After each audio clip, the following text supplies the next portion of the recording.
Good afternoon, everybody.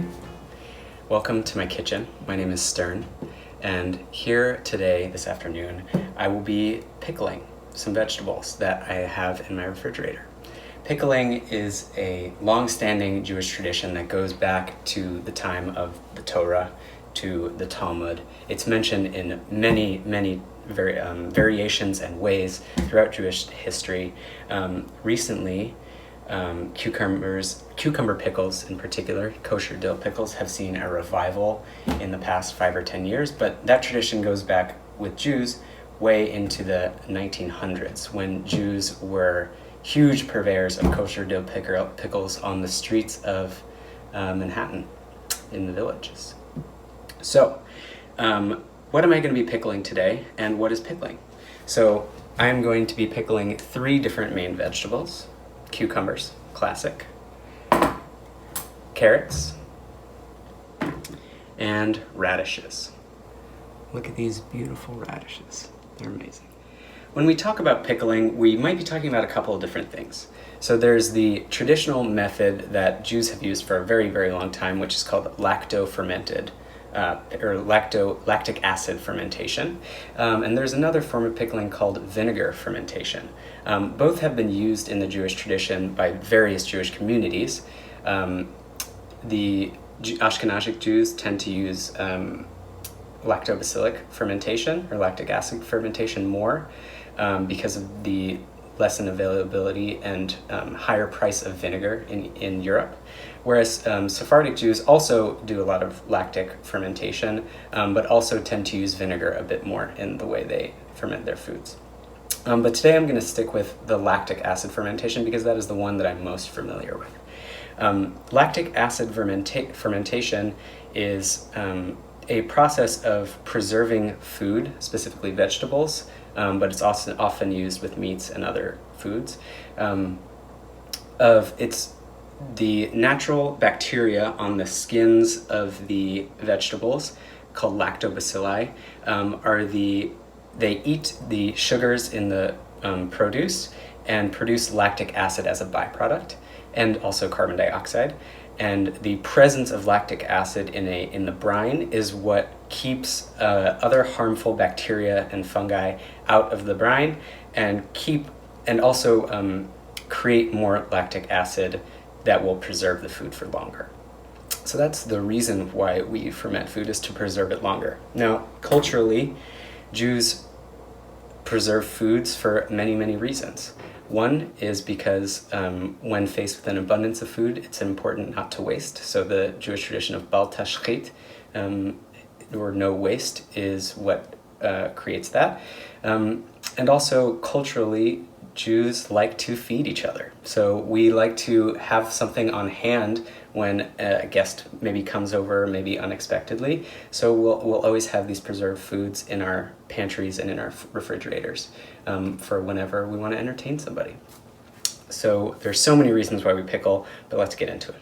Each of the vegetables that I'll be pickling today use the same recipe.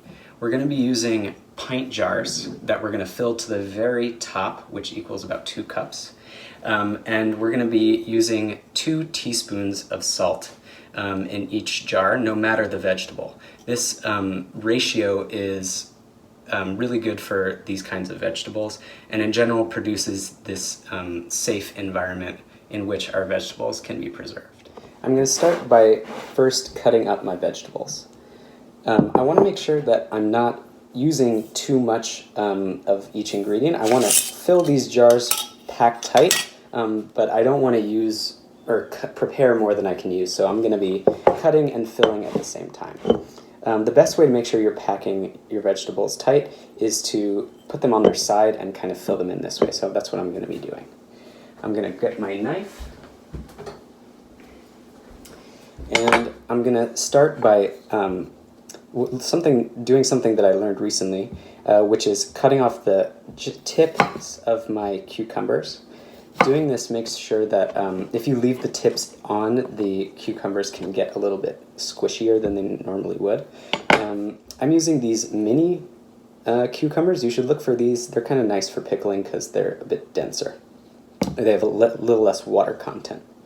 So I'm going to be making spears today. The way we make spears is we do a long cut this way. So I'm left with these long sides here.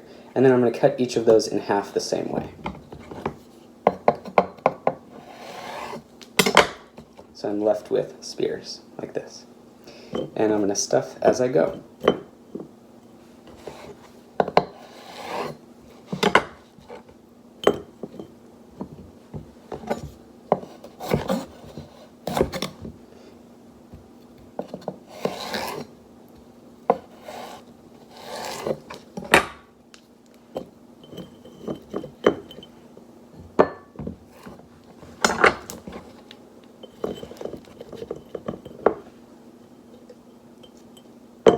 So I'm almost stuffed. I'm going to put one more cucumber. This is going to be my 4th mini cucumber that I'm getting in here.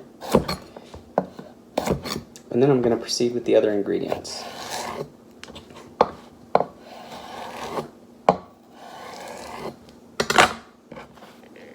So if you can see, that's packed pretty tightly. And the reason you want to do that is because you want to make sure that you're able to fill the jar to the top so that all of the cucumbers are submerged and not floating.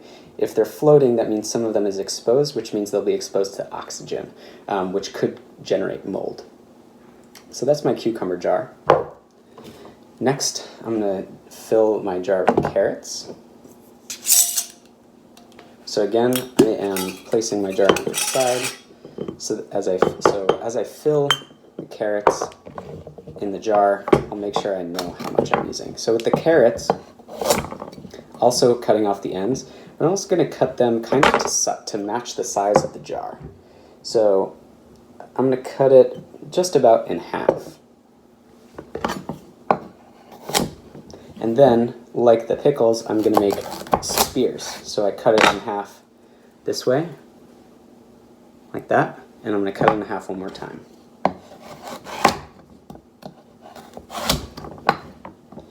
This I'm probably going to just cut in half.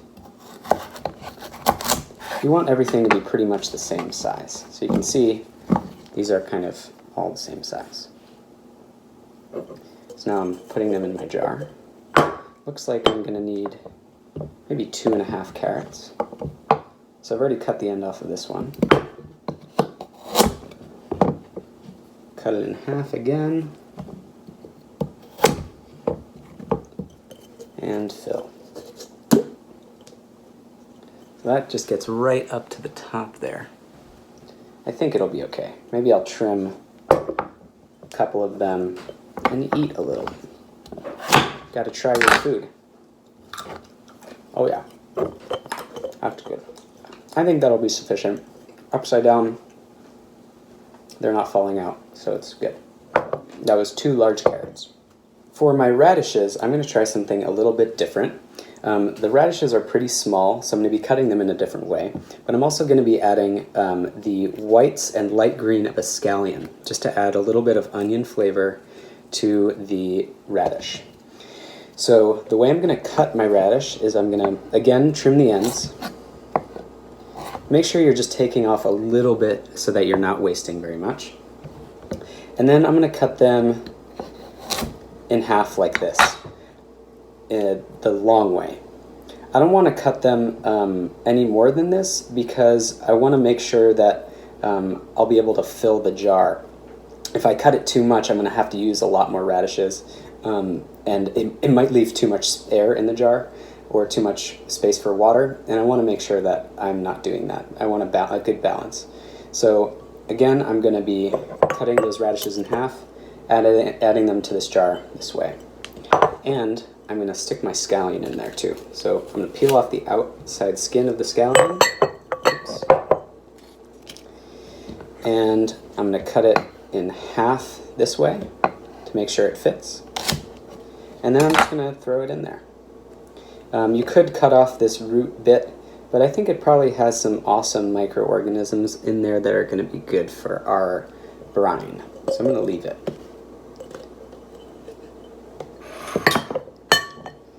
And I'm going to continue trimming radishes, cutting them in half. These radishes are this beautiful red color, so they're going to leave the brine also the same sort of pinkish red, and that's going to be really beautiful. I'm excited about that. Now, I can pack that pretty tight, so I think it's good. If there's a little floating, I'll show you guys a trick where you can keep your vegetables down so that they're all submerged. But that's it for my vegetable prep. Now we're going to move on to salt and other flavorings. Now for flavorings. For my carrots, I'm going to do something that I haven't done before. I'm going to flavor the carrots with cumin seed and fennel seed. I'm really excited about this because they're really aromatic flavors that I think are going to go well with the sweetness of the carrot. Now for the radishes and scallion, I'm going to flavor that with some cilantro. Cilantro is the herb that I have in my fridge, and I think it would go really nicely with the flavor, the sort of spicy flavor of the radishes. And I think it's just going to be really good. And then for the cucumbers, I'm going to go pretty standard. I'm going to have some garlic in with the cucumbers. I might have to remove a few spears to fit the garlic. And then also a spice blend. So the spice blend has, I made it from whatever spices I could find in my cabinet. The spice blend has some bay leaf, black peppercorn, coriander seed, caraway seed, and clove and celery seed. Those are some really delicious aromatic flavors that I'm very excited to incorporate into the cucumbers. We will start, I believe, with the carrots. For the carrots, again, I'm going to make sure that I'm not heavily flavoring with these spices because I'm not sure exactly how it's going to work, but I'm going to start with a 1/4 teaspoon each of fennel and cumin seed. 1/4 teaspoon of fennel seed, 1/4 teaspoon of cumin seed,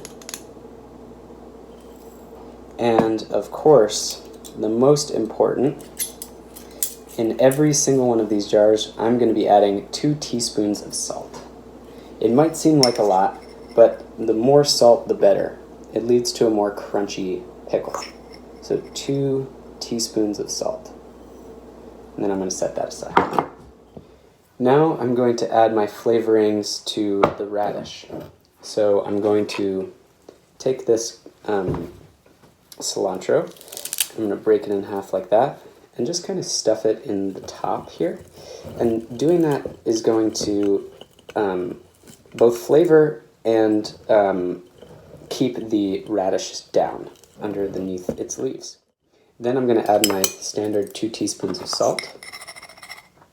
And I'm going to kind of make a pocket for it. I probably should have added it first, but that's okay. That's 1 and 2. It's okay if you're not exact. This is pickling is very, very forgiving. So I've packed that down. Moving on to cucumber. My cucumbers are going to have a variety of flavorings. I first am going to need to make some space for the garlic, which I should have done earlier, but again, this is a very forgiving recipe. So I'm removing a couple spears that I'm going to eat in a minute, because who doesn't love cucumber? And I'm going to smash a couple of cloves of garlic, using the back of the knife to crack out the cloves. I really like garlic. I'm going to add some smashing, peeling. This is a really, really big clove of garlic, so I'm probably just going to cut that in half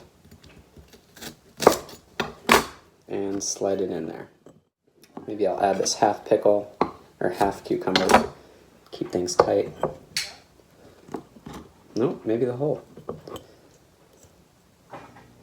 Yeah, pretty tight. It's all staying in there. Now I'm going to add my spices. I'm going to add a bay leaf. Just tuck it in there nicely. And then I'm going to add a 1/4 teaspoon of this mix that I've made. Mixing up the spices here. It's a beautiful spice mix. I'm really excited about this.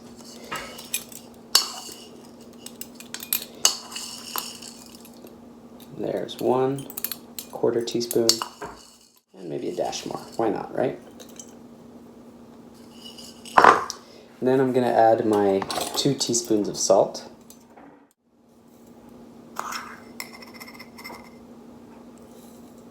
Awesome. That is done. We have provided all of our flavoring to all of our pickles. I consider all of these pickles because they are pickle.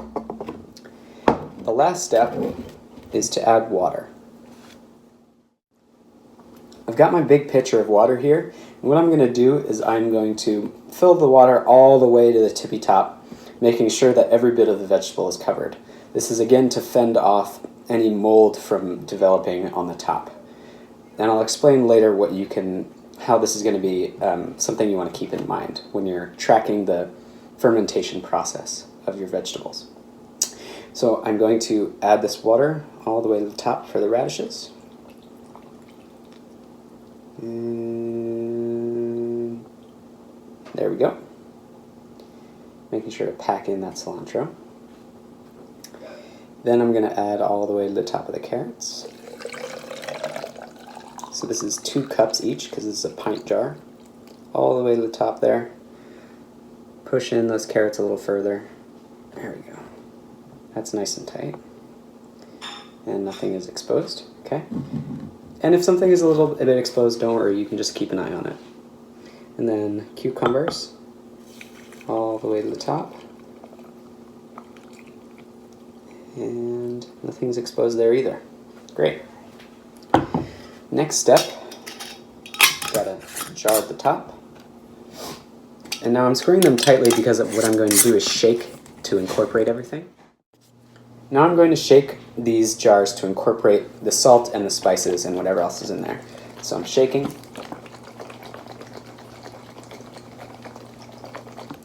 Turn it over to the side. All right, that'll do for these and the carrots.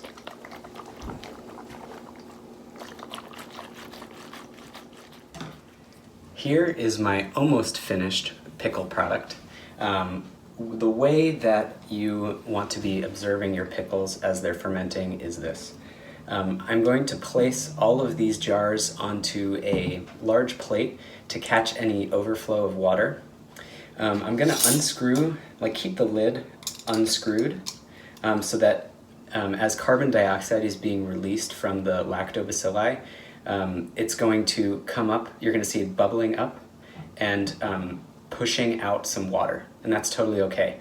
There's going to be water that's coming out of the vegetable that's going to also contribute to the overflowing of the water. As long as it's on a plate, it's no big deal. I'm going to leave out my pickles for a minimum of 2 days out on the counter. At the end of 2 days, I'm going to check and see if I like them. Each day you should check your pickles, make sure that none of them are sticking out, and keep kind of observing them by sight and smell. Once you've got a nice sort of sour odor, you should try your pickles, see if you like them. If you want them to be a bit more sour, you leave them out for one more day or 2, keep noticing the flavor each day. And if you like the flavor where it's at, you're going to pop it in your fridge and seal it so that it'll keep for at least a month. You should obviously, before you eat them, make sure that they look okay. But this is a method of preserving that can last a month or even 2 months, depending on the temperature of your fridge. I really love doing this because it's a super easy snack. It's delicious, it's creative. I've never pickled carrots in this way, so I'm really excited about the flavoring of this one.